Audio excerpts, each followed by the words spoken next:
Cette semaine, à la suggestion du chef, on reçoit le chef de chez Côté Est, Kim Côté, de Kamouraska. Kim Côté, bonjour. Salut! Qu'est-ce qu'on mange aujourd'hui? Aujourd'hui, on mange une souris d'agneau confit au gras de canard avec une ratatouille avec les légumes de nos jardiniers, nos fines herbes de chez Côté Est. C'est quoi qu'on appelle une souris? Souris, dans le fond, c'est le début de la pâte OK. de l'agneau. De l'agneau, Fait que ouais. Juste avant le gigot, habituellement, on coupe ça. C'est une partie qui est assez raide, fait que c'est pour ça qu'il faut soit la braiser, soit la confire. OK. Fait qu'aujourd'hui, on va la confire dans le gras de canard. Dans le gras de canard. Fait que chez nous, on travaille souvent avec l'agneau de l'agnellerie. Alors, la souris d'agneau qui est quand même méconnue est un plat qu'on peut, à la maison, on a tous une braisière ou un croque-pot, là, ça se fait très bien là-dedans. Ou sinon, on le fait à l'ancienne, comme on va faire aujourd'hui.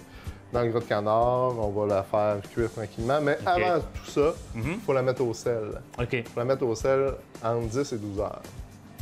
Alors, on va la poivrer comme il faut, de tous les côtés. Quand tu dis la mettre au sel, c'est... on la met dans le gros... laisser reposer dans le gros sel un bout de temps. Oui, exactement. Faire sortir l'eau, puis en même temps, la saler, bien la saler, pour pouvoir la confire tranquillement. Alors, je l'ai poivrée, je l'ai bien salée, on la frotte comme ça. Donc, c'est une recette qu'il faut prévoir un petit peu à l'avance parce qu'il faut préparer le Puis idéalement, on en fait plus qu'un, là, tu sais. Bon. Nous, chez Côté Est, évidemment, on travaille le sous-vide, fait que c'est beaucoup plus facile. Fait qu'on fait la même étape, sauf qu'on va remettre la souris dans un sac sous-vide avec du gras de canard, une cuillère à soupe de gras de canard. Les gens, aujourd'hui, les machines sous-vide sont de plus en plus disponibles. Les machines à cuisson sous-vide, un thermocirculateur qu'on appelle, sont aussi disponibles. Ils en vendent chez Canadian Tire, ils en vendent un peu partout. Alors, c'est une cuisson qui est dans l'eau, qui va prendre un peu plus longtemps que si on le fait traditionnel, sauf qu'une fois qu'elle est cuite, elle se conserve beaucoup plus longtemps dans le sac sous-vide. Autrement dit, tu peux, par exemple, si tu décides à la dernière minute de faire cette recette-là, tu peux en sortir une pièce du congélateur, puis il va être prêt ou même du frigidaire, même du frigidaire, puis il va être prêt à même du frigidaire, parce que là, quand on fait la cuisson sous vide, on va le mettre dans un sac sous vide, on va le cuire dans le thermocirculateur à peu près 15 heures. OK. Puis une fois qu'elle est cuite, on la refroidit et vu qu'elle va être cuite à 75-80 degrés, bien là, elle va être pasteurisée. Fait qu'elle peut se conserver comme 2-3 semaines au frigidaire. OK. Mais là, aujourd'hui, on va vraiment selon la méthode...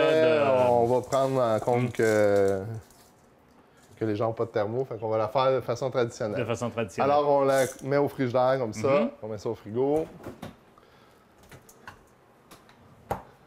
Et là, on attend. Et là, on attend 10-12 heures. Pendant ce temps-là, on peut faire notre ratatouille. Oui.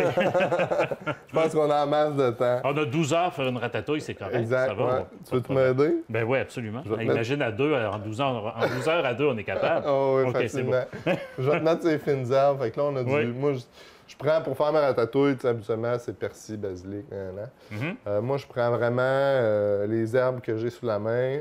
Fait que, évidemment, tomates, poivrons, aubergines, ça va bien avec le romarin. On a de la sarriette ici, j'en mets toujours un petit peu. Moi, j'aime bien travailler avec les herbes fraîches. Est-ce que tout ça vient de tes jardins? Oui, tout ça vient du jardin de chez Côté Est. Ici, on a du thym. Puis, moi, j'en mets tout le temps plus que pas assez des herbes. OK. Tout le temps, tout le temps, tout le temps. C'est ce qui va aller chercher une saveur. Exactement. J'en mets à la cuisson, mais j'en mets à la fin aussi pour aller chercher le plus possible les saveurs. OK. Et là, je te coupe ça en... En fait, là, tu n'as même pas besoin de ton couteau. Tu vas juste prendre... Juste enlever les feuilles. Enlever les feuilles d'après la branche. OK. Moi, je vais couper cette belle aubergine. Quand que je fais ma ratatouille, moi, je les fais cuire un après l'autre. En fait, griller. Après ça, je les mélange tous ensemble. L'important, c'est que ça soit bien grillé. Avec des petits cubes, pas trop gros. Pendant qu'on coupe ça, peux-tu nous parler un petit peu du... comment ça a commencé chez vous? Côté Est? Ouais, il faut nous faire un petit retour là-dessus. Côté Est, ben... Ça a commencé que on a eu un premier restaurant qui s'appelait La Camarine. Je sais pas si tu t'en rappelles. Oui, je me souviens qu'il était dans l'ancien relais. L'ancien relais. Et c'est une aventure qui n'a pas duré longtemps, si on se souvient bien. Ça a passé au feu en début 2009.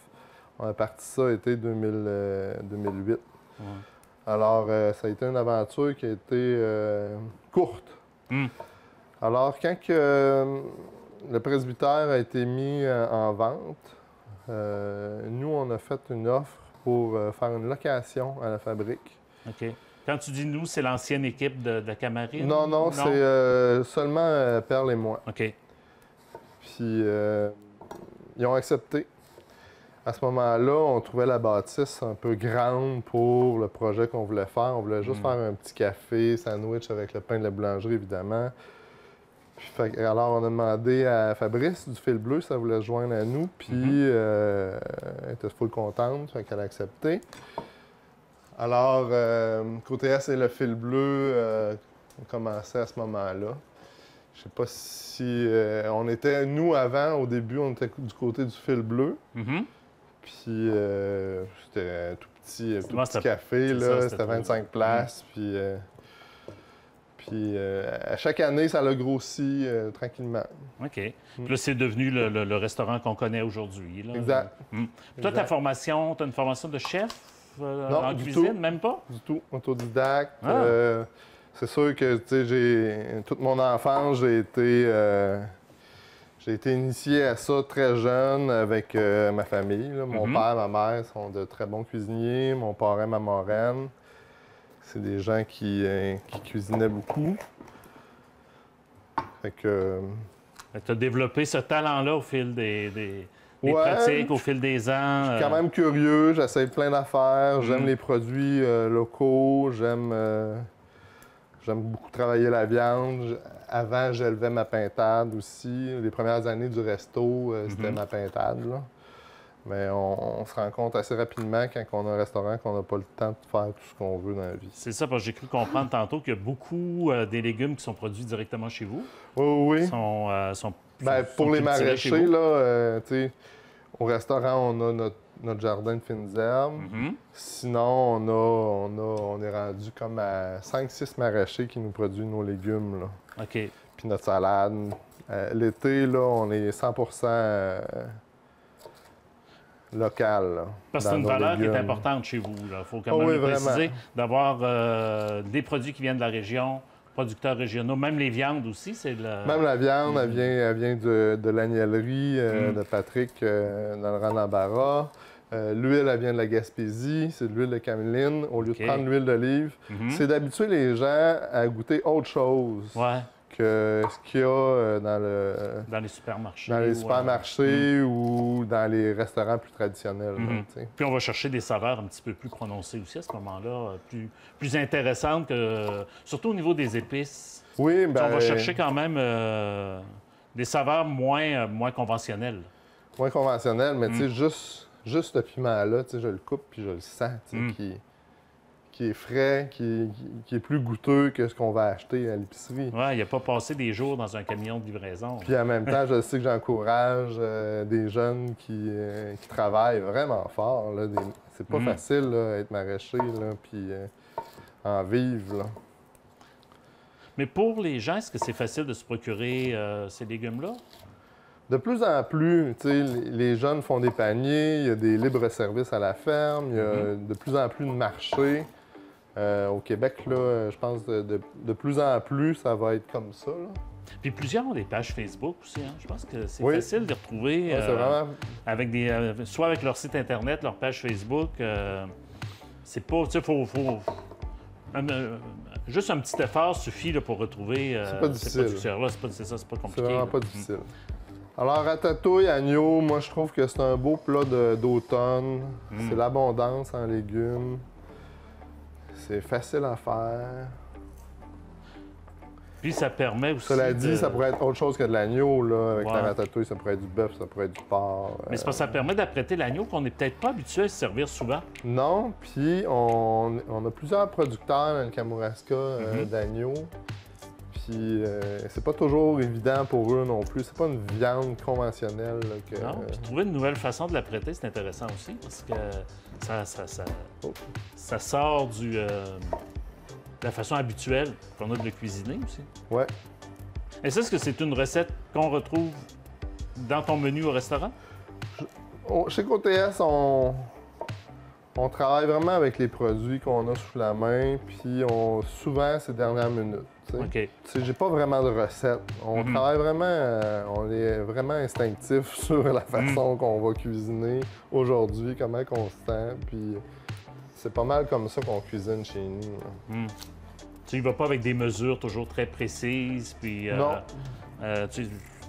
Ton instinct joue beaucoup dans la façon de cuisiner, c'est sûr et certain. Ça a toujours fait partie de moi. Que ce soit pas juste en cuisine, là, je suis un gars très instinctif. Voilà. On peut partir d'une recette pour s'inspirer. Mais comme dans Ratatouille, habituellement, il n'y a pas de fenouil. Moi, j'ai plein de fenouil. On va mettre un petit peu de fenouil, juste couper un peu plus petit. Ça va donner une autre texture à notre ratatouille. Dans le fond, faut pas avoir peur d'essayer. Faut pas avoir peur. C'est sûr que ça sera pas mauvais, là. Bien, quand on travaille avec des bonnes choses, des bons produits, ça peut pas être mauvais à l'autre bout, là. Non, non.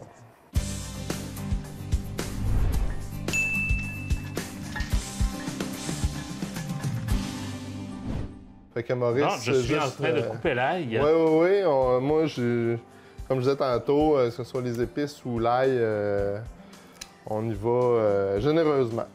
Tout ce qui apporte la saveur, on se gêne pas pour en mettre. Exactement. Les courgettes. Dans un plat à part. L'ail, il faut se chicaner un petit peu des fois avec. Pour... Ouais, mais l'ail fraîche comme ça, là, la peau est moins sec et plus épaisse, qui est plus dur à travailler. Mais tellement goûteuse. Les oignons sont vraiment forts. Je peux te le dire. Je suis sur le bord broyé, là. Fait qu'ici, sur le fenouil, là, les branches d'eau sont toujours un peu plus raides. Mais moi, je trouve ça dommage des jeter. Alors moi, quand je fais ça, je les émince vraiment mince. Puis à la fin, je vais la mettre dans ma ratatouille, comme ça. Ça va donner la saveur du fenouil un peu anisé.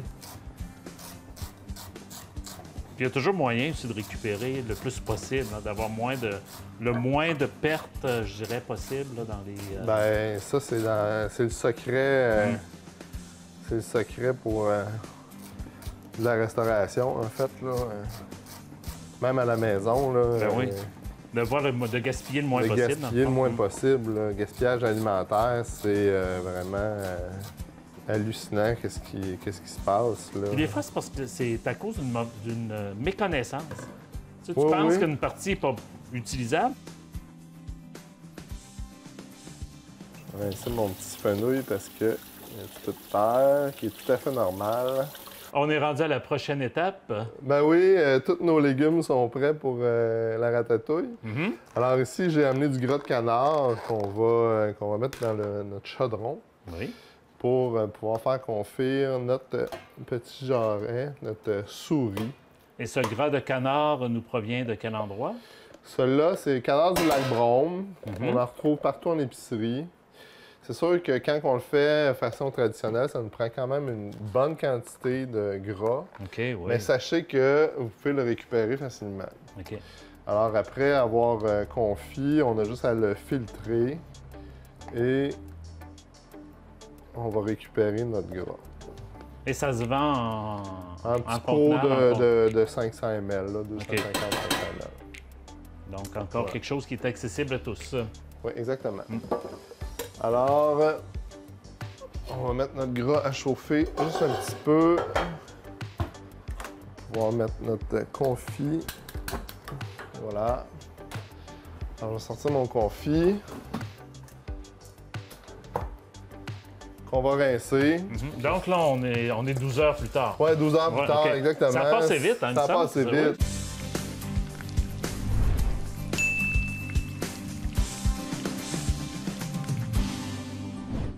Fait que là, Maurice, on voit que, tu sais, la pièce de viande est un petit peu plus solide, là. Elle a quand même cuit un peu dans le sel.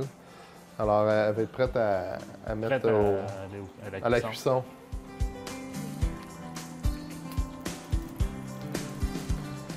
Alors, pour la cuisson, on baisse le feu au minimum. OK. Donc, on y va toujours un petit peu à feu doux, hein? Oui, mais pour le confit, il faut vraiment pas que ça bouille. Faut pas que ça soit... faut vraiment que ça soit au minimum.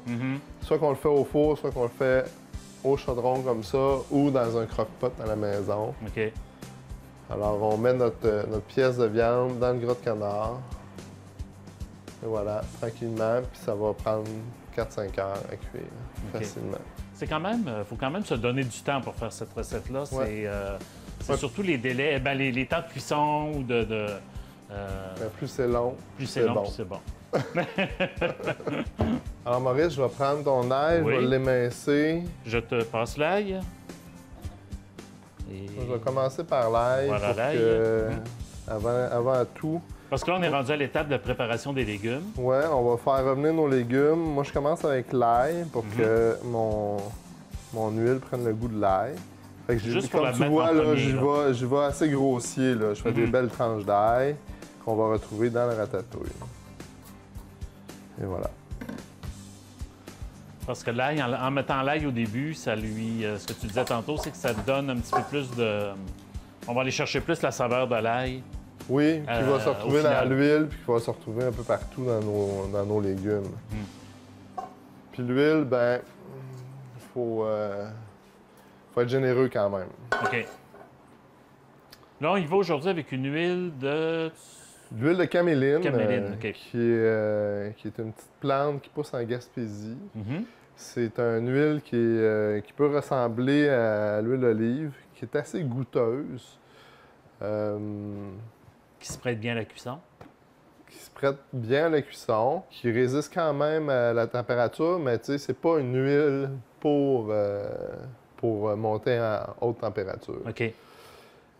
Mais ça vient du Québec, puis de plus en plus, moi, j'aimerais ça que les gens utilisent cette huile-là au lieu d'utiliser l'huile d'olive qui vient des autres continents. Puis, ben, il y a l'huile de chanvre aussi qu'on a. Il y a l'huile de canola, qui est l'huile de tournesol. Oui, c'est ce que j'allais dire. Il y a de l'huile de tournesol qui est produite localement aussi. À Saint-Jean-Port-Joli, oui. Donc, ça pourrait aussi être de l'huile de tournesol si on n'arrivait pas à s'en procurer. Le plus local possible. Exactement. Comme je te disais, l'huile, on en met quand même une bonne quantité.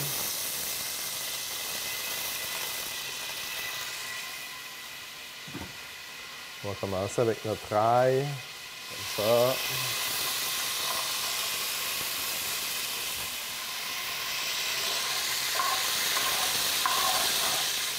Et tu vois, Maurice, mon ail commence à être grillé. Il commence à prendre la couleur. Fait que je vais l'enlever. Je vais l'enlever, puis on va la rajouter à la toute fin avec le reste des légumes. OK, on la retire complètement du Je la retire complètement du poêlon. Je vais la mettre de côté. Sinon, on va brûler. Fait que ça, c'est non. On veut pas ça, sinon ça va prendre un petit goût... Un petit goût d'ail brûlé. Fait que là, il va revenir tout à l'heure en même temps que les autres légumes. Exactement. Fait qu'un après l'autre, on va les faire griller. Fait qu'on peut commencer par les courgettes. L'huile est très chaude.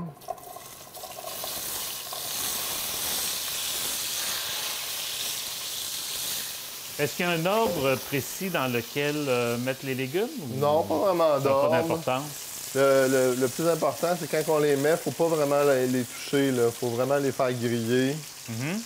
Une fois qu'ils sont grillés d'un côté, là, on peut les tourner. Alors, ce qu'on veut, Maurice, là, c'est d'aller chercher les sucres de caramélisation de chaque légume. Fait on les fait griller, après ça, on va les retirer. Mais toujours dans la même huile. Oui, c'est ce que je remarquais. Pour ça, je te posais la question tantôt, s'il y avait une importance dans l'ordre de placer les légumes, parce que chacun va laisser un peu de sa saveur dans l'huile, mais ça, en bout de ligne, ça ne fera pas de différence. À part pour l'ail, tu sais, moi je commence avec l'ail, puis après ça, ben, les aubergines, les courgettes. Vont aller chercher en même temps le goût de l'ail. L'ail va rentrer un peu dans la chair. Après ça, tu sais, je finis par mes oignons. mon fenouil puis mes poivrons. OK. Et à Donc, la chacun toute est fin, fait séparément. Mais tu pourrais pas, par exemple, tout mettre dans le même... ben, ça se fait, mais c'est sûr que tu n'auras pas toutes les saveurs. OK. Préférable de les faire un après l'autre. Un après l'autre. OK. Le goût de caramélisation est vraiment... fait toute la différence sur le plat, là. Et comme là, on voit là, qu'ils commencent à être bien grillés. Fait que là, on peut les brasser.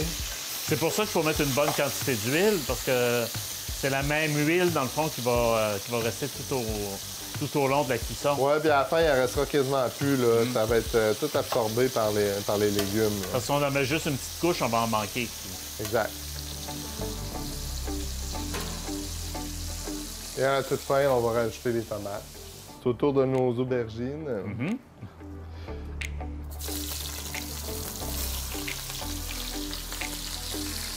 Encore une fois, on les place bien, puis on les laisse dorer doucement.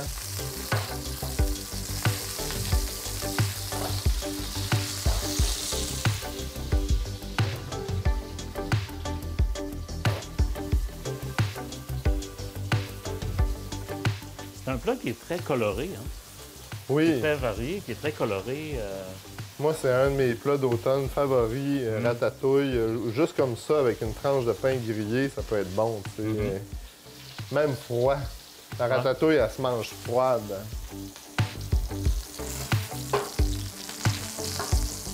Est-ce que ça pourrait remplacer une salade? Quand tu dis ça se mange froid ou c'est vraiment plus le plat principal? C'est vraiment plus le plat principal. Fait que, tu sais, ça pourrait très bien se manger froid avec une tranche de pain grillé, même avec des chips... Doritos. Pas Doritos, mais ouais, des chips de maïs, là. Ouais. Dans le fond, tu pourrais faire une sorte de trempette avec là, pour les chips. Là. Ouais.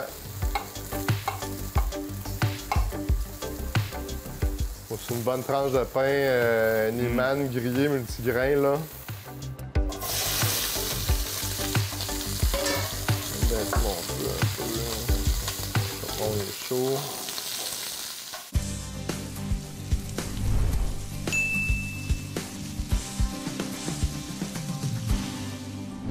Alors, Maurice, je vais te faire donner un petit coup de couteau sur les herbes, grossièrement.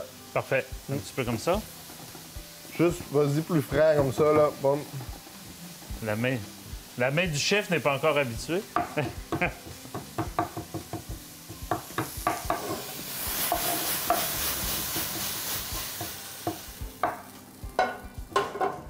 Et tu vas te montrer, Maurice, comment on prend un couteau. Ben oui, vas-y donc. Quand on prend un couteau du chef, c'est vraiment, on va mettre notre pouce et notre index sur la lame pour le prendre, pour d'accord. avoir une bonne appui. OK. Et non pas juste par le... Ouais, non pas par le manche. Par le manche, On OK. a plus de force en le prenant comme ça. Hey, je vais venir trop bon. Hey! Ah ben oui. Bon, je vais rajouter un petit peu d'huile. Il en Ça manque fait un toute la petit peu. différence, ça. Ça fait toute la différence, hein? Et je vais finir de faire cuire mes oignons et mes fenouilles ensemble. Vu que j'ai en masse de place dans mon poêlon. Voilà.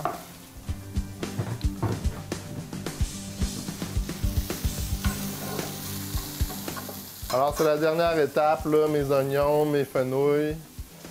Alors, une fois que ça va être prêt, on va tout remettre dans le même chaudron. On va mettre les herbes fraîches pour leur donner un petit coup de chaleur, pour qu'ils libèrent leurs huiles. Mais il ne faut pas les laisser trop longtemps. Oui, ceux-là, oui, c'est on des peut. herbes qui tolèrent assez la chaleur, le OK. thym, le romarin.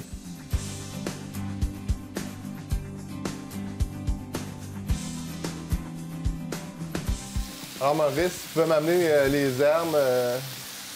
Fait qu'on va mélanger ça dans nos légumes. Hein? Et pour finir, Maurice, on va ajouter nos tomates. Pour les besoins de la cause, j'ai amené des tomates qui sont les tomates en canne, les tomates OK. italiennes. Mais en temps normal, On si aurait pu voulait prendre les faire... tomates, les étuver, enlever la peau. Ou, Alors, encore une fois, on va juste couper nos tomates. On peut très bien acheter des tomates déjà en dés. Et les tomates viennent vraiment à la fin complètement. Là, Oui, à la fin, on va venir mouiller notre ratatouille un peu avec nos tomates là, qui vont perdre beaucoup d'eau, plus que les autres légumes, sans que ça soit une sauce tomate. Là.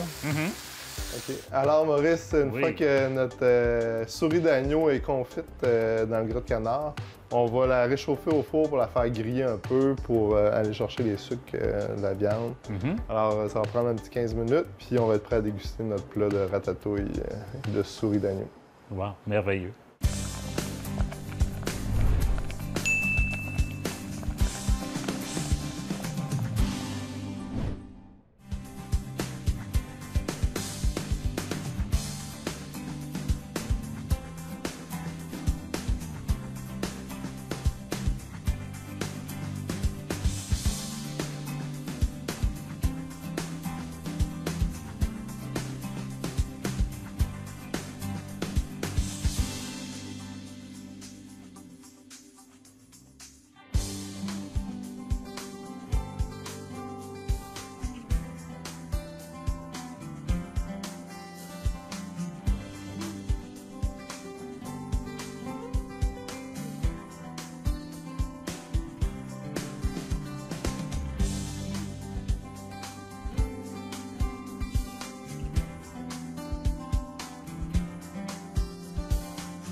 Alors, Maurice, bon appétit.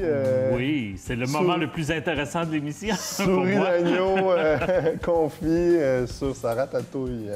On dit un souris ou une souris? C'est comme une... Un souris. Un souris. Donc, le souris me fait sourire. Oui, exact. Ouais. Bien, j'attaque à l'instant. Comme tu vois, c'est tendre. Oui, absolument, parce que même si j'ai pas un couteau avec des dents... un couteau à viande, ça se défait tout seul. C'est absolument succulent. Les légumes aussi, évidemment. La petite sauce, tout est parfait. Évidemment, c'est quand même une bonne pièce qu'on peut partager avec, pour 2 personnes. Là. Je me libère la bouche pour te remercier d'avoir accepté de nous accompagner aujourd'hui. Bien, ça me fait plaisir. Dans cette émission. Ça me fait vraiment plaisir.